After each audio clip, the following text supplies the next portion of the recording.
penat, stres, study tak cukup. Saban tahun Universiti Al-Azhar akan mengadakan imtihan yang mana tidak lain tidak bukan untuk menguji kefahaman ilmu kita yang telah dipelajari di dewan-dewan kuliah.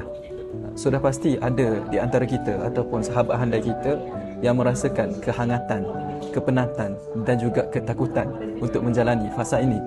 Ingatlah sabda Nabi Muhammad sallallahu alaihi wasallam yang berbunyi, "May yuridillahu bihi khairan yufaqihu fid din."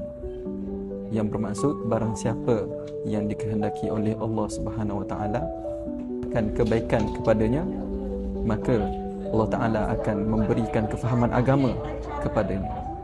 Jadi marilah sama-sama kita teruskan berusaha sebaik yang mungkin. Moga-moga kita tergolong di dalam kalangan orang yang dikehendaki oleh Allah Subhanahu wa taala akan kebaikan kepadanya. Sekian daripada ana, Nik Muhammad Aiman bin Abdullah, pelajar Master Kuliah Ulum Islamiyah Syu'bah Usuluddin bidang hadis Universiti Al-Azhar Qahirah. Harapannya agar kita semua dapat menuntut ilmu dengan sebaik mungkin di bumi Mesir ini, di samping tidak melupakan juga untuk menyebarkannya dan juga beramal dengannya.